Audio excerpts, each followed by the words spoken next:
So the different environments in Kane Lynch obviously needs quite a bit of art direction to go through, and the guy that we're looking for is Martin Guldbæk, who's been doing just that on Kane Lynch. Hey, Lars.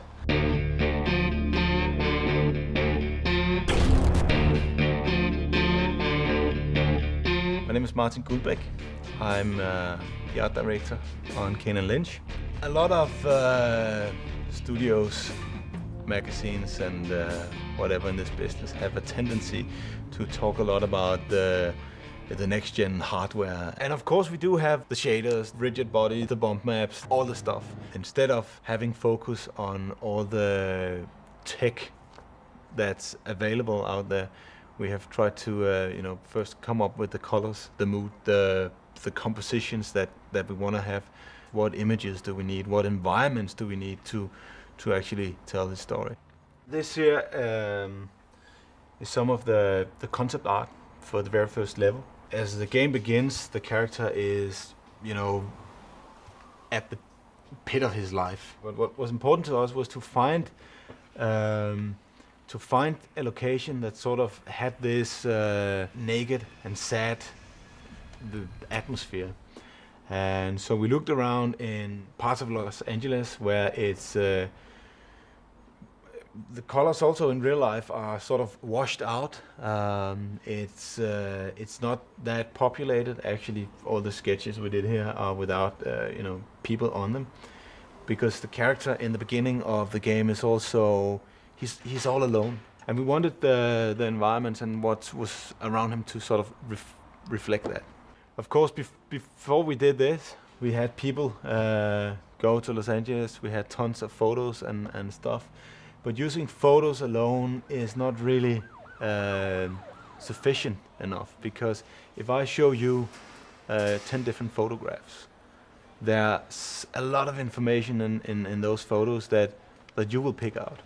It's not necessarily the same information that I see in the photographs. This is why the concept drawings are important, because they are way more simplified than what the photo would be.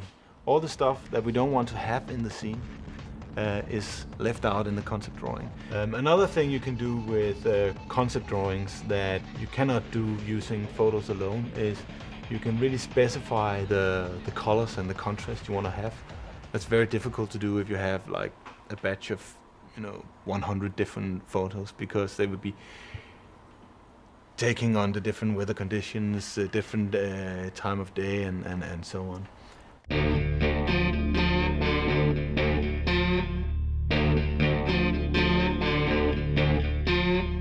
Hey, I'm Anders Poulsen and I'm lead character designer here at IO.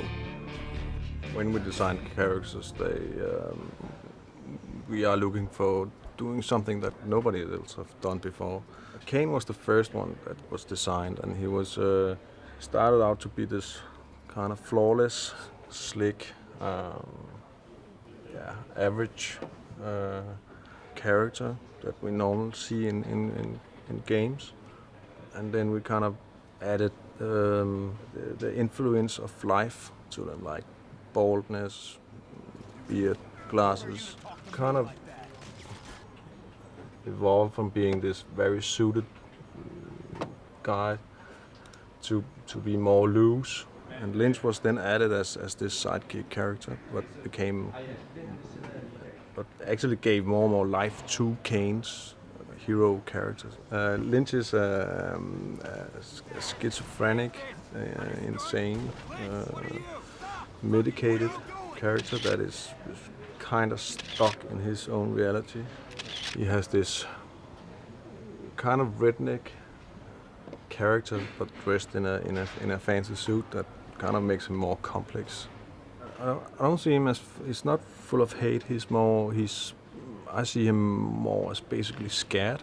He's scared of himself. He's scared of people. He's paranoid, and he kind of acts from fear. Comes from me, I think. It's a bit of anger put into him, and a bit of childhood memories, and paranoia that we all have. Like they say something about me and stuff like that. I like him a lot. I think he's more interesting than the hero.